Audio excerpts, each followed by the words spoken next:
नमस्कार, जय हिंद। मैं हूं विश्वजीत पटेल और आप देख रहे हैं एच वॉइस न्यूज़। दोस्तों, हम आज बात करने वाले हैं आगामी लोकसभा चुनाव के बारे में और हमारे साथ कुछ युवा मौजूद हैं। हम उनसे बात करेंगे कि आखिर आगामी लोकसभा चुनाव में एनडीए और इंडिया गठबंधन के बीच तकरार जारी है और कहीं न कहीं इंडिया गठबंधन के जितने भी आयोजन हैं वो कैंसिल हो रहे हैं। तो इसमें क्या है कि इंडिया गठबंधन एनडीए के सामने टिक पाएगा 2024 के लोकसभा चुनाव तक या टूट जाएगा, बिखर जाएगा। सबसे पहले स्वागत है आपका हमारे चैनल में। धन्यवाद। आपका शुभ नाम? अमन कुमार।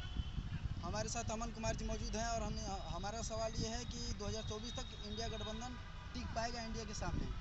देखिए, जिस तरह से अखिलेश यादव और नीतीश कुमार, ममता बनर्जी अपना अलग अलग रूट अपना रही है, तो मुझे नहीं लगता है कि नरेंद्र मोदी को चैलेंज कर पाएगी, क्योंकि 2024 के चुनाव तक, लोकसभा चुनाव तक नरेंद्र मोदी, देखिए जिस तरह से अभी 3 राज्यों का अभी चुनाव का परिणाम आया है, तो इसमें बीजेपी को पूर्ण बहुमत से तीन राज्य में सरकार मिली है, जबकि 5 राज्य में चुनाव में एक राज्य में कांग्रेस सरकार बनी है।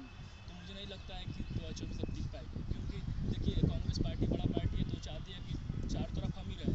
अखिलेश यादव को जिस तरह से मध्य प्रदेश में सीट शेयरिंग नहीं दिया गया है, तो उससे कहीं ना कहीं कांग्रेस को नुकसान पहुँचा है, क्योंकि सारा अपना कैंडिडेट अखिलेश यादव। तो इसलिए अखिलेश यादव या कई ऐसे जो इंडिया गठबंधन के अंदर जो नेता हैं, तो वो इस चीज़ों से खफा होकर के और वो मीटिंग में नहीं पहुंच रहे हैं और मीटिंग कैंसिल हो जा रहा है। यही कारण है, यही मुख्य कारण है कि उनको अपना हक नहीं दिया जा रहा है, उनका जो सीट शेयरिंग है उनको नहीं दिया जा रहा है। तो ये सबसे पहले मैं बता दूँ कि ये एक तरह से जो गठबंधन बना है, इंडिया गठबंधन, ये बस मोदी को हराने के लिए बना है, क्योंकि लोकसभा के लिए ये बना है। लोकसभा मोदी को हराने के लिए लोकसभा में सीट शेयरिंग किया जाएगा, लेकिन विधानसभा में जो अलग अलग राज्य में, अलग अलग स्टेट में जो इलेक्शन होता है उसमें सीट शेयरिंग नहीं दिया जा रहा है।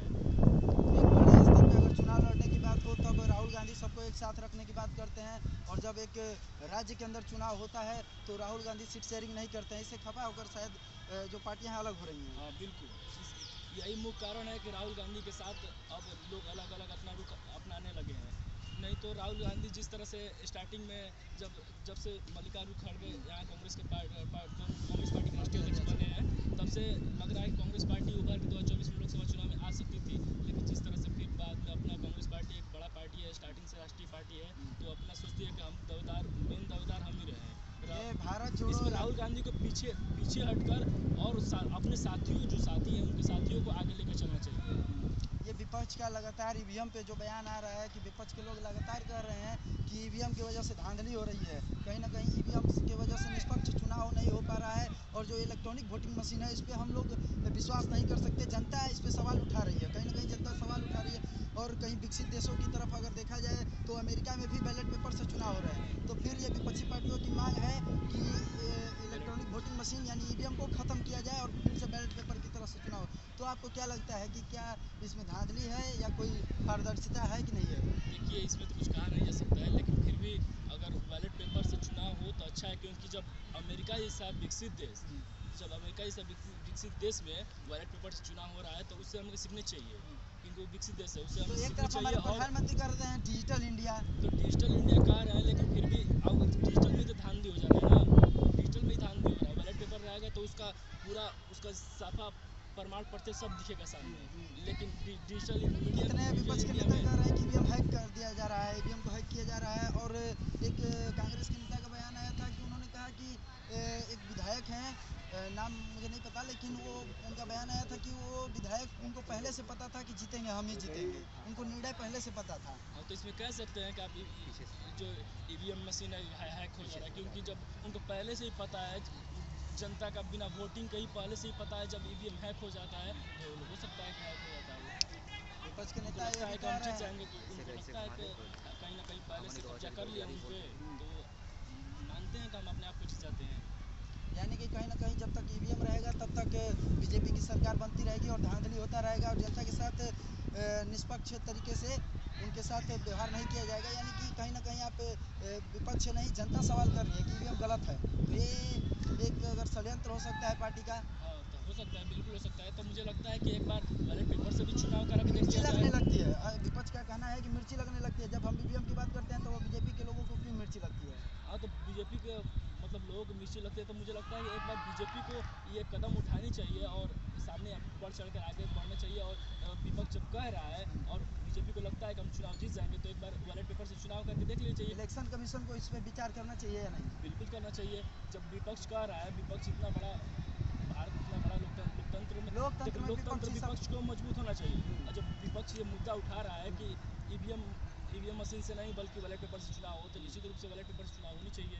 एक बार 2024 के लोकसभा चुनाव में एक बार करा देना चाहिए बीजेपी को, इलेक्शन कमीशन को। क्योंकि जहाँ तक अगर हम लोकतंत्र मानपाल, आप कहाँ के रहने वाले हैं? एटा का रहने वाला। नोएडा कहीं? एटा, हाँ तो अच्छा, एटा उत्तर प्रदेश के रहने वाले हैं। हैं। तो आपको क्या लगता है आगामी लोकसभा में जो चुनाव होने हैं, तो इसमें इंडिया और एनडीए गठबंधन है, तो क्या एनडीए गठबंधन जीतेगा या इंडिया गठबंधन जीतेगी? किसका मतलब पलड़ा भारी है, आपको क्या लग रहा है? मेरे को ये लग रहा है भाई, अगर किसी भी रूप से बैलेट पेपर से चुनाव होता है तो मोदी नहीं जीतेगा। बहुत बड़ा मतलब बैलेट पेपर से चुनाव होगा तो बीजेपी जीत नहीं नहीं पाएगी। जीत पाएगी। तो इसका मतलब कि कहीं ना कहीं आपको शक है ईवीएम के ऊपर? मशीनों को ऊपर शक है, सबको, हर किसी की जनता को, हर आदमी। अच्छा, हर आदमी को, जनता को शक है मशीन के ऊपर कि मशीन से ईवीएम से चुनाव नहीं होना चाहिए, बैलेट पेपर से आप चुनाव चाहते हैं? हाँ, बैलेट पेपर सब जानते हैं, बैलेट पेपर से जनता, आम जनता सब जानती है बैलेट पेपर से। तो इस पर निर्वाचन आयोग को विचार करना चाहिए, बिल्कुल विचार करना चाहिए, क्योंकि जनता की मांग है तो विचार करना ही चाहिए। बिल्कुल। और जैसे कि जिस तरह से आप माहौल देख रहे हैं, अभी लोकसभा चुनाव अभी 4 राज्यों में चुनाव हुए हैं। 4 राज्यों में चुनाव हुए हैं, तो 4 राज्यों में से 3 राज्यों में बीजेपी जीती है पूर्ण बहुमत से, और एक राज्य तेलंगाना में कांग्रेस की सरकार आई है। तो क्या लगता है आपको, ऐसे जैसे एग्जिट पोल दिया गया था चुनाव जो न्यूज़ चैनल के द्वारा, तो उसमें कहीं ना कहीं कांग्रेस को जीत दर्ज करा के दिखाया जा रहा था कि जीत दर्ज कर रही है, फिर अचानक से ये पलड़ा पलट गया, इस पर आप क्या कहना चाहते हैं? कांग्रेस को वजूद है, ऐसी बात नहीं है, तो ये तरीका से मौका लग जाएगा तो सब टाइप की लड़ाई है अपनी अपनी, हर किसी की। मतलब कांग्रेस मजबूत पार्टी है? खुद पार्टी है, मजबूत पार्टी है, सब पार्टी है, मानो है न मानो वो बात। आप किसको वोट करेंगे? इससे जो बात करेंगे, यहाँ केंद्र में बात हो रही है, यहाँ राज्य के चुनाव की बात नहीं हो रही है, कहीं ना कहीं यहाँ केंद्र के चुनाव की बात हो रही है, तो मतलब भाजपा को, कांग्रेस को ये बेटा, जब से मेरे भाई सोच हमारी है, मैं सोच हमारी, तो मैं तो समाजवादी पार्टी हमने इसको वोट दिया है। अच्छा, मतलब अखिलेश यादव जिस पार्टी में रहेंगे आप उस पार्टी को वोट जरूर देंगे?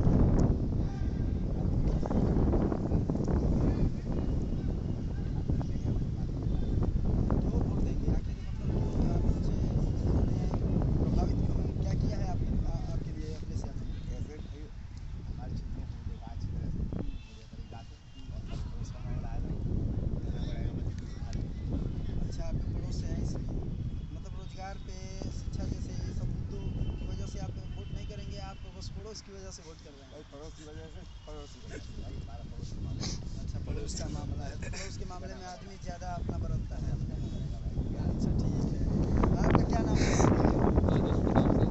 आदर्श प्रताप सिंह। कहाँ से हैं? प्रतापगढ़ यूपी से। क्या लगता है आपको, लोकसभा चुनाव होने वाले हैं 2024 में, उसको लेकर के इंडिया और इंडिया गठबंधन, मतलब जो है इन दोनों के बीच लड़ाई जारी है, तकरार है, तो कहीं ना कहीं आपको क्या लगता है लोकसभा चुनाव में कौन सी पार्टी विजयी होगी और किसकी सरकार आएगी? दोनों अगर पार्टीज़ की बात करें, दोनों राष्ट्रीय पार्टियाँ हैं, और मुझे लगता है कि बीजेपी जीतेगी, बिकॉज उसकी काफ़ी अच्छी लहर भी दिखाई दे रही है। और जहाँ तक ये बात है कि कांग्रेस के पास कोई ढंग का चेहरा नहीं है। पहली बात तो 70 साल कांग्रेस ने काम किया और काम के नाम पे कुछ नहीं किया। तो आप बताओ, उस टाइम में भी तो बैलेट पेपर पे ही चुनाव हो रहे थे, और हम ही लोग थे, मतलब हमारे पूर्वज जो भी हमारे पापा मम्मी वो लोग वोट कर रहे थे। तो उस टाइम पे बैलेट पेपर से चुनाव हुआ तो वो सही था, और उन्होंने वो जीत के आए, उन्होंने काम भी नहीं किया। तो आप बताइए, क्या उस टाइम में चुनाव सही से हुआ था क्या? चुनाव तो देखिए, हमेशा अगर बैलेट पेपर से, आज भी विपक्ष की मांग है कि बैलेट पेपर से चुनाव हो, देखो, अगर तो जब जब से ईवीएम आया तभी से बीजेपी जीत रही है। नहीं, ऐसा नहीं है, अटल जी के टाइम में भी जीती थी हाँ, बीजेपी। एक बार फिर भी लेकिन देखिए, जहाँ तक बात ये है ना कि बात ईवीएम या बैलेट पेपर की नहीं है। अगर गवर्नमेंट को, बाकी सबको लगता है, अगर जनता को लगता है स्पेशली, जो कि हम एक लोकतंत्र में रह रहे हैं, तो अगर जनता को लग रहा है कि हाँ यार बैलेट पेपर से चुनाव होना चाहिए, it's not a big issue, तो उसे होना चाहिए। लेकिन जहाँ तक बात है ना कि कौन पीएम बनेगा, या मेरे हिसाब से अभी कोई दूसरी पार्टी के पास कोई अच्छा चेहरा नहीं है। हम उस एज में जी रहे हैं जहाँ पे हमारे पास एक काना राजा है और हम सारे अंधे हैं। तो अंधों में काना राजा केवल मोदी ही है।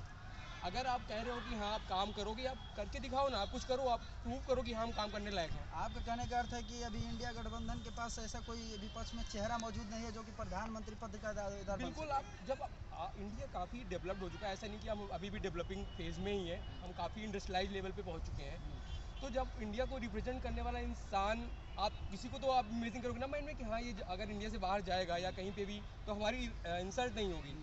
तो अगर उस हिसाब से देखें तो अब देखिए कोई भी चीज़ होती है तो उसके सिर्फ एक फैक्टर डिसाइड नहीं करना चाहिए। तो जैसे कि दादाजी ने बताया अखिलेश यादव के बारे में, उनके पड़ोसी हैं इसलिए उनको वोट देंगे, तो बहुत अच्छी बात है। और मुझे भी अखिलेश यादव बुरे नहीं लगते, इज़ अ गुड पर्सन। लेकिन उनके शासनकाल में काफ़ी हद तक अगर देखा जाए तो गुंडा राज था। अच्छा। तो और एजुकेशन के मामले में अगर चूँकि मैं खुद एक इंजीनियर हूँ, तो अगर एजुकेशन के मामले में बात करूँ तो हाँ ठीक था, बहुत अच्छा तो नहीं था पर बहुत बुरा भी नहीं था। लेकिन लोग रात में फील नहीं, मतलब सेफ नहीं फील करते थे बाहर जाने में। अभी तो आप कुछ समझ बीजेपी की सकते हैं। सरकार आ गई है तो मतलब लोग फील कर रहे हैं मतलब कि क्राइम रेट में अभी अव्वल है, यूपी अव्वल है। अभी अपहरण के मामले में भी यूपी अव्वल है। तो बीजेपी की सरकार रहते हुए भी क्यों नहीं क्राइम में गिरावट आ रही है? बिल्कुल, आपका क्वेश्चन बहुत ही सही पूछा आपने। देखिए क्या होता है ना कि मेंटालिटी एक मिनट में नहीं चेंज होती। हम यूपी में आज से तो रह नहीं रहे थे, हम बहुत दिन से रह रहे हैं हमारे। तो आप एक बात बताइए, योगी जी कहते हैं कि जीरो टॉलरेंस नीति पे काम हो रहा है, हम बिल्कुल। माफियाओं का सफाया कर रहे हैं, फिर आखिर क्राइम इतना बढ़ता क्यों जा रहा है? इसके पीछे क्या कारण है? देखो एक बात है ना कि वो जो पार्टी की सत्ता में बैठी हुई है, अगर वो यही बोले कि हम कर नहीं पा रहे हैं, तो उसको वोट कौन देगा? है ना, आप खुद सोचिए, अगर आप किसी कोई आपको चेयर दी गई है, आपको ये रूल्स आपको जो फॉलो करने हैं और एक देश को चलाना है या एक प्रदेश को चलाना है, तो ऑब्वियसली आप ये तो बोलोगे ना कि हाँ मैं बहुत अच्छा कर रहा हूँ। वो ठीक है, वो बहुत अच्छा नहीं कर पा रहे हैं पर वो कोशिश पूरी कर रहे हैं। जहाँ तक अगर बात करें शिक्षा की, तो उन्होंने शिक्षा में भी बदलाव लाया है। और अगर गुंडाराज की बात करें तो यार कोई भी चीज़ एक दिन में तो ख़त्म नहीं हो जाती, और यूपी जितना बड़ा है उतना बड़ा पाकिस्तान भी है। तो अगर आप देखा जाए तो एक काफ़ी, यूपी में 80 सीटें हैं, लोकसभा की 80 सीटें हैं, तो क्या बिल्कुल। आपको क्या लगता है इंडिया गठबंधन के पास कितनी सीटें, क्या बीजेपी पूर्ण बहुमत से सरकार लाएगी या फिर चंद सीटों पर सीमित जाएगी? मुझे लगता है कि पूर्ण बहुमत का तो मुझे नहीं आइडिया, लेकिन काफ़ी अच्छे नंबर से वो लोग काफ़ी अच्छे नंबर ला सकते हैं 2024 में, जैसा मुझे लग रहा है, बिकॉज काफ़ी अच्छी लहर बनी हुई है उनकी यूपी में। और जहाँ तक बात करें प्रशासन की, तो योगी आदित्यनाथ जी ने काफ़ी अच्छा संभाल के भी रखा है। हाँ अभी भी गुंडा राज है, काफ़ी हद तक वो चीज़ें नहीं बदली हैं, लेकिन एक उम्मीद की किरण तो है कि आगे चल के हमारा यूपी भी बदलेगा। क्योंकि आपने कभी फील किया, हम दिल्ली में रह रहे हैं, ठीक है, यूपी वाले एक अलग ही दिखते हैं, अलग ही बोलचाल होती है उनकी, क्योंकि हम ना उसी माहौल में बहुत दिन से रह रहे हैं, तो हमें भी बदलने में थोड़ा वक्त तो लगेगा, और हमें अपनी सोच को भी बदलना चाहिए थोड़ा कहने सा। का अर्थ है कि बदलने में समय लगता है, तो इस सरकार को भी समय दीजिए। 10 बिल्कुल। साल से लगातार है ये उत्तर प्रदेश में एक इतिहास बन के रह गया है कि 2 साल लगातार दो बार ये लगातार बीजेपी की सरकार बनी है। इससे पहले कोई भी सरकार 5 सालों के लिए बनती थी और फिर वो सरकार नई सरकार चुन ली जाती थी। लेकिन इस बार 2 बार जिताया गया है, यूपी वालों ने 2 बार जिताया है, तो इसके पीछे क्या कारण है? कहीं ना कहीं उनको लग रहा होगा कि ये आदित्यनाथ जी कुछ अच्छा काम करेंगे। पहली बात तो जो भी सरकारें 5 साल के लिए बनी और उसके बाद दोबारा नहीं आई, उनके कुछ स्पेसिफिक रीजंस रहे होंगे। ऑब्वियसली जो कि अब कोई दोबारा जीत के नहीं आ रहा है तो उसको जनता पसंद नहीं कर रही है। अगर वो 2 बार जीत के आए हैं तो बिल्कुल मैं ऐसा नहीं कहूँगा कि सिर्फ ये ईवीएम का खेल है, बिकॉज देखो डिजिटलाइज तो हम हो, डिजिटल इंडिया में हम जी रहे हैं और ही ज़्यादा से ज़्यादा डिजिटलाइज होते जा रहे हैं। लेकिन अब ये थोड़ी हम कर सकते हैं कि लाइक जैसे कि उन्होंने 10 साल तक उन्होंने अपना कार्यकाल संभाला और मुझे लगता है कि वो नेक्स्ट टाइम भी वही जीत के आने वाले हैं। उसका सिर्फ इतना सा रीज़न है ना कि मेरे दोस्त हैं, मैं जैसे कि मैं कॉलेज में पढ़ा हूँ, यहीं मेरा गाजियाबाद में कॉलेज था, हम लोग रात में घूमने जाते थे तो हमें भी फील होता था, हम जस्ट बगल में थोड़ा एरिया उतना अच्छा नहीं था जहाँ पे हम लोग रहते थे, तो पहले हमें जाने में डर लगता था। हमारे सीनियर्स हमको बताते थे कि हम लोग रात में यहाँ पे निकलते भी नहीं थे, और अब के टाइम में अगर हम लोग रात में 12 बजे भी घूम रहे हैं तो हमें डर नहीं लगता। आगामी लोकसभा चुनाव को लेकर के बिहार में 40 सीटें हैं लोकसभा चुनाव की, तो कहीं ना कहीं 40 सीटों में इंडिया गठबंधन और इंडिया गठबंधन में कितनी सीटें बिहार में किसको लाने का अनुमान है, ये हम जानते हैं हमारे अमन सिंह से। देखिए क्या है कि लोकसभा में और विधानसभा में हमारे बिहार की अगर बात करें तो लोग अलग अलग देखते हैं, दोनों चुनाव को अलग अलग लोग देखते हैं। बिहार में ये सोचते हैं लोग कि नीतीश कुमार ही मुख्यमंत्री हैं, और केंद्र का बात करें तो अगर एमपी का चुनाव होता है तो लोग सोचते हैं कि हमारे नरेंद्र मोदी जी को वोट जाता है। जैसे हमारा जो लोकसभा सीट है, जब सासाराम से हम आते हैं, वहाँ पर क्या है कि जो वहाँ के सांसद हमारे छेदी पासवान है बीजेपी पार्टी से, तो लोग बीजेपी को वहाँ फेवर करते हैं, वो नरेंद्र मोदी की वजह से। और लेकिन विधानसभा का वहाँ सीट हो जाए तो लोग नीतीश कुमार को देकर वोट करते हैं। तो इसलिए मुझे नहीं लगता है कि लोकसभा सीट में ज़्यादा इंडिया गठबंधन सीट ला पाएगी, मुझे लगता है कि ज़्यादा इंडिया गठबंधन सीट लाएगी। हाँ, यानी जब केंद्र की बात हो तो तो लोग नरेंद्र बीजेपी मोदी को सपोर्ट हाँ, करते लोग हैं। नरेंद्र मोदी का चेहरा देखते हैं। और बिहार का हम ज़्यादातर अगर बात और जब करें क्षेत्रीय पार्टियों में बात होती है हाँ, तो वहाँ पे लोग अपने क्षेत्रीय नेता देखते हैं, जैसे हमारे बिहार के मुख्यमंत्री हैं नीतीश कुमार, तो लोग उनको देखते हैं क्योंकि उन्होंने भी विकास किया है। विकास को नकारा नहीं जा सकता है, लेकिन युवाओं के भविष्य के बारे में थोड़ा उनको अभी आगे भी सोचना चाहिए। जिस तरह से हमारे हर एक जिले में इंजीनियरिंग कॉलेज खुल रहा है, हर एक विद्यालय को अच्छा किया जा रहा है, लेकिन और अच्छा करने की ज़रूरत है। क्योंकि शिक्षा, देखिए क्या स्वास्थ्य है और कि रोजगार के मुद्दे देखिए पर, शिक्षा, देखिए, स्वास्थ्य और एक रोजगार बात के सुनिए, मुद्दे पर बिहार में क्या करना? देखिए सबसे पहले मैं ये बोलूँगा, बिहार में जो विकास हुआ है बेसिक नीड हुआ है, जो कि और सब स्टेट में पहले से ही नीड फुलफिल कर दिया गया है। जैसे हमारे बिहार में अभी सोलर स्ट्रीट लाइट, नाली, गली, जल, मतलब ये सब पहुँचाया जा अभी रहा है। विकासशील है बिहार हाँ, राज्य। विकासशील है, लेकिन अब बेसिक नीड जब फुलफिल हो गया है तो उसको अब हमें और बिहार के भविष्य के बारे में सोचना चाहिए। इंडस्ट्री, फैक्ट्री के बारे में सुनिए कि बिहार से लोग पलायन कर करके अदर स्टेट में जा रहे हैं, तो ये थोड़ा सा हम लोग को सोचना चाहिए। और बिहार में भी थोड़ा सा, क्योंकि नीतीश कुमार भी लगभग 18-20 साल से मुख्यमंत्री है, तो उनको भी ये सोचना चाहिए कि बिहार में थोड़ा शिक्षा, रोजगार और स्वास्थ्य के मुद्दे पर कितनी खरी उतरी है सरकार? देखिए कहीं ना कहीं शिक्षा का अगर बात करें तो बेसिक तो ठीक है, लेकिन अगर फ्यूचर शिक्षा में बिहार में भी थोड़ा सा दिक्कत है, तभी हम लोग जैसे युवा यहाँ पे नोएडा, दिल्ली, एनसीआर में आकर कॉलेज में पढ़ाई करते हैं। अगर इतना बढ़िया शिक्षा का व्यवस्था अगर बिहार में होता तो क्यों लोग यहाँ पे आते? रोजगार के मुद्दे पर क्या कहना देखिए चाहिए? लोगों को पलायन रोजगार के मुद्दे पर देखिए भी करना- रोजगार के मामले में तो बिहार बहुत ही नीचे है, क्योंकि कोई भी रोजगार बिहार में नहीं है।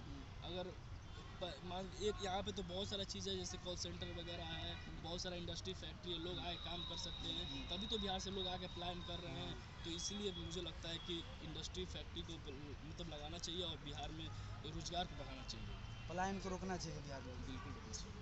तो मतलब कि अगर देखा जाए शिक्षा के मुद्दे पर, रोजगार के मुद्दे पर, तो सरकार अभी फेल है, इसलिए क्योंकि अगर बाहर आ रहे हैं बच्चे पढ़ने के लिए, अगर काम के लिए श्रमिक बाहर आ रहे हैं रोजगार की तलाश में, तो कहीं ना कहीं सरकार की इस पे नाकामी है। और इसके बारे में आप क्या कर रहे हो? देखिए बिल्कुल सरकार की नाकामी है, क्योंकि देखिए आप निरंतर कम से कम 18-20 साल से अगर जेडीयू की सरकार सत्ता में है और वहाँ का मुख्यमंत्री लगातार 18 साल से मुख्यमंत्री है, तो उनको ये काम करनी चाहिए।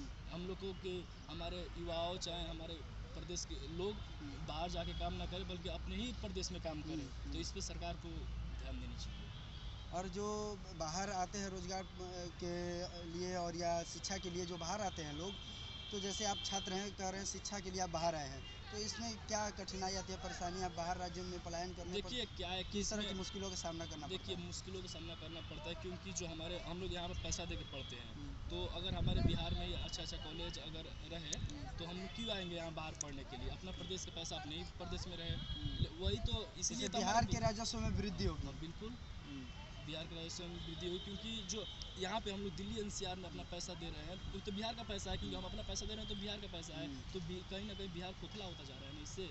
इसलिए मुझे लगता है कि बढ़िया और स्कूल, बिहार को कॉलेज बनाना मजदूरों की चाहिए बिहार फैक्ट्री में। बना के रख दिया गया है। मजदूर यहाँ से हर जगह, भारत के हर राज्य में, या कहा जाए तो देश विदेश में भी हर जगह बिहार के मजदूर जाते हैं। तो आप बिहार के मजदूरों की फैक्ट्री जो कहा जाता है उसके बारे में आप क्या कहना चाहते हैं? देखिए ये तो मतलब हमारे बिहार सरकार की बहुत बड़ा गलती है, क्योंकि अगर बढ़िया इंडस्ट्री, फैक्ट्री बिहार में लगता है तो क्यों हमारे प्रदेश के लोग या युवा बाहर जाते कमाने के लिए? कहीं ना कहीं हमारे प्रदेश का तो पैसा जा ही रहा है, क्योंकि काम ले रहे हैं तो आपको 10,000 दे रहे हैं तो आपको 20,000 का काम दे रहे हैं। तो आखिर यही जब इंडस्ट्री, फैक्ट्री हमारे बिहार में लग जाए, तो जो बिहार में वर्कर 10,000 में काम करेंगे तो 10,000 तो बिहार सरकार का फ़ायदा होगा। तो इसलिए मुझे लगता है कि बिहार में रोज़गार का सख्त ज़रूरत है और जल्द से जल्द रोज़गार को लाना चाहिए और नीतीश कुमार को इसको ध्यान देना चाहिए, क्योंकि वो निरंतर 20 साल से मुख्यमंत्री हैं। तो बेसिक नीड तो बिहार में लगभग फुलफिल हो ही चुका है। उससे हम लोग आगे बढ़कर शिक्षा, स्वास्थ्य और रोज़गार के बारे में, रोज़गार मुख्य कारण यानी ह्यूमन रिसोर्स जो मानव संसाधन कहा जाता है, तो मानव संसाधन का उपयोग बिहार सरकार न करके दूसरे राज्यों के लिए वो अपना मानव संसाधन का उपयोग दूसरे राज्य कर रहे हैं। कहीं ना कहीं बिहार के जो लोग हैं उनका उपयोग दूसरे राज्य के लोग कर रहे हैं मजदूर के रूप में। तभी तो देखते हैं जब कोरोना काल में लॉकडाउन लगा तो देखे बिहार के मजदूर कहाँ किस प्रदेश में से काम करके कैसे घर में वापस लौटे हैं, चाहे विदेश में, देश तो छोड़िए विदेश तक लोग जाते हैं हमारे बिहार के। और बिहार के लोग हमें काफ़ी ज़्यादा मेहनती होते हैं। तो मुझे लगता है कि बिहार में अच्छे फैक्ट्री इंडस्ट्री लगाइए और बिहार को विशेष राज्य का दर्जा ही मिलना चाहिए, क्योंकि बिहार एक ऐसा प्रदेश है जहाँ से बहुत बड़े लोग निकलते हैं। और वहाँ पे सबसे ज़्यादा अगर IAS अधिकारी की बात की जाए तो वहाँ हमारे बिहार से निकलते हैं, तो बिहार हमारे काफ़ी काबिलियत वाली राज्य है। मुझे लगता है कि इसमें केंद्र सरकार को भी ध्यान देनी चाहिए, क्योंकि किसी प्रकार सरकार से विकास नहीं हो पाएगी, तो इसलिए दोनों सरकार को मिलकर। विशेष राज्य के दर्जे के बारे में आप क्या कहना चाहते हैं? जैसे कि बिहार में विशेष राज्य का दर्जा मांग कर रहे हैं हमारे मुख्यमंत्री नीतीश कुमार, जबकि इससे पहले वो उनका बीजेपी के साथ गठबंधन था तो उनकी मांग नहीं थी बिहार को विशेष राज्य का दर्जा देने की। जब बीजेपी गठबंधन अलग हो गया है, अब राजद के साथ जुड़ गए हैं, तो विशेष राज्य के दर्जे की मांग कर रहे हैं हमारे मुख्यमंत्री नीतीश कुमार। तो इसके बारे में आप क्या कहना चाहते हैं कि विशेष राज्य का दर्जा मिलना चाहिए राज्य को या नहीं मिलना चाहिए? देखिए, हम बिहार के नागरिक हैं और बिहार के युवा हैं, तो बिहार के हित में अगर बात किया जाए तो बिहार को विशेष राज्य का दर्जा बिल्कुल मिलना चाहिए, क्योंकि अगर बिहार को विशेष राज्य का दर्जा मिल जाती है तो हमारा विकास और काफ़ी तेज़ी से ग्रोथ करेगी, और जब तेज़ी से विकास होगा बिहार का तो हम लोग बिहार वासियों के लिए गर्व की बात है। और बढ़िया पैसा आएगा तो हमारे बिहार में भी अच्छी मतलब शहर में मेट्रो चलेगी, जैसे हम लोग के अभी बिहार में सिर्फ पटना में ही मेट्रो और भी काम चल रही है उसकी। तो अगर बिहार को विशेष राज्य अगर उत्तर प्रदेश और बिहार में अगर तुलना की जाए तो कौन सा राज्य ज़्यादा विकसित है और क्यों है? निश्चित रूप से उत्तर प्रदेश विकसित है, क्योंकि उत्तर प्रदेश में इतना ज़्यादा रोजगार है, इतना अच्छा स्कूल है, इतना अच्छा यहाँ पे कॉलेज है, मतलब हर चीज़ फैक्ट्री इंडस्ट्री यहाँ पे लोग हमारे बिहार से लोग आते हैं यहाँ नोएडा यहाँ दिल्ली में, चाहे नोएडा हो, हम लोग नोएडा में रहते हैं तो नोएडा में यहाँ पे लोग आते हैं तो वो कहीं ना कहीं अपना कुछ लेकर ही आते हैं कि हमको रोज़गार मिलेगा, हमारा घर परिवार चलेगा। तो निश्चित रूप से उत्तर प्रदेश विकसित है। तो इसमें सरकार की कहाँ गलती है और किस तरह से इसको सुधारा जा सकता है और बिहार को किस तरह से विकसित किया जा सकता है, इस पर आप एक थोड़ा प्रकाश डालिए। देखिए, बिहार को अगर विकसित करना है तो केंद्र सरकार और राज्य सरकार दोनों को मिलकर काम करना पड़ेगा। और जैसे बिहार को नीतीश कुमार मुख्यमंत्री जो हमारे बिहार के, तो उनका मांग है कि विशेष राज्य का दर्जा बिहार को मिलना चाहिए, तो निश्चित रूप से मिल जाता है तो बिहार हमारा और आगे ग्रोथ करेगा और बढ़िया इंडस्ट्री फैक्ट्री हमारे बिहार में लग जाएगा, तो हमारा बिहार भी ग्रोथ कर सकता है उत्तर प्रदेश के साथ। बिहार के युवाओं को आप क्या संदेश देना चाहते हैं? बिहार के आप भी युवा हैं, यहाँ पढ़ने के लिए आए हैं, छात्र हैं, तो बिहार के युवाओं को, छात्रों को और कह लीजिए श्रमिकों को, मजदूरों को आप क्या संदेश देना चाहते हैं, उनके लिए क्या कहना चाहते हैं? मुझे तो लगता है कि बिहार के युवा और देखिए बढ़िया कॉलेज यूनिवर्सिटी नहीं है, तभी बिहार के से लोग बाहर आ रहे हैं पढ़ने के लिए, लेकिन मुझे लगता है बिहार के श्रमिक जो है यहाँ पे 10,000 में आके 12,000 में मजदूरी करते हैं, 12 घंटे ड्यूटी करते हैं, तो उनको 10,000 12,000 रुपया मिलता है। तो मुझे लगता है कि पहले अपने देखना चाहिए अपने बिहार में, अगर वहाँ पर रोज़गार मिल जाता है तो वहीं पर काम करना चाहिए, उसके बाद बाकायदा नहीं मिलता है तो दूसरे प्रदेश में का रुख अपनाना चाहिए। यानी कि पलायन को रोकने के लिए सरकार को एक पहल करनी चाहिए और लोगों को रोजगार देने के लिए जिस तरह से उत्तर प्रदेश में जो कार्य कर रही है सरकार, उस कार्य को बिहार सरकार को भी करना चाहिए। बिल्कुल करना चाहिए, उत्तर प्रदेश से सीखनी चाहिए। और देखिए, बात हो रहा था बुलडोजर की, तो बुलडोजर चल रही है उत्तर प्रदेश में, तो जैसे क्लाइमेट भले बड़ा है, लेकिन मतलब कहने का मतलब क्लाइमेट बड़ा है लेकिन फिर भी बड़े माफियाओं गुंडों पे बुलडोजर चल रही है। तो भैया ने जैसे बताया कि एक ही बार ज़्यादातर गुंडा राज हो गया तो धीरे से खत्म हो जाएगी, लेकिन खत्म हो रही है और निश्चित रूप से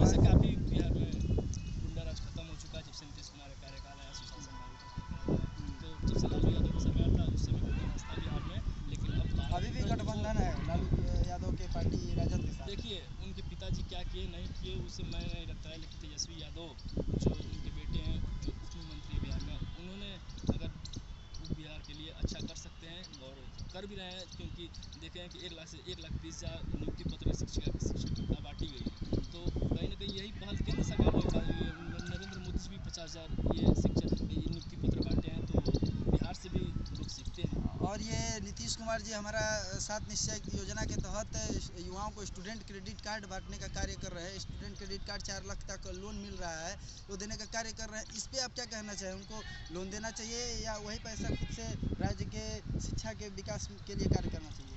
देखिए, शिक्षा के विकास के लिए कार्य कर सकते हैं, लेकिन अगर युवाओं का बात हो तो युवाओं को इससे फ़ायदा है, क्योंकि अगर जो हमारे बच्चे जो गरीब घर से आते हैं, जो गरीब परिवार मजदूर का बेटा है, अगर उनकी तरफ से नीतीश कुमार 7 निश्चय योजना के तहत 4 लाख का लोन दिया जाता है तो ये अच्छी बात है हमारे बिहार के लिए, और बिहार सरकार को हम धन्यवाद देना चाहेंगे, क्योंकि हमारे बिहार के लोगों को, बिहार के युवाओं को 4 लाख का लोन मिल रहा है, जिससे हम लोग को बाहर में जो हम कोई बच्चा नहीं सोचा होगा कि हम बाहर में जाकर पढ़ेंगे लिखेंगे, नोएडा दिल्ली NCR में रहेंगे, जो आर्थिक रूप से मजबूत नहीं है, तो उनको बिहार सरकार की तरफ से 4 लाख का लोन जब दिया गया है, तो वैसे गरीब परिवार के बच्चे भी आ के पढ़ रहे हैं। लाइक करें, शेयर करें, सब्सक्राइब करें। मिलते हैं एक नई वीडियो में, फिर तब तक के लिए दीजिए इजाज़त। धन्यवाद।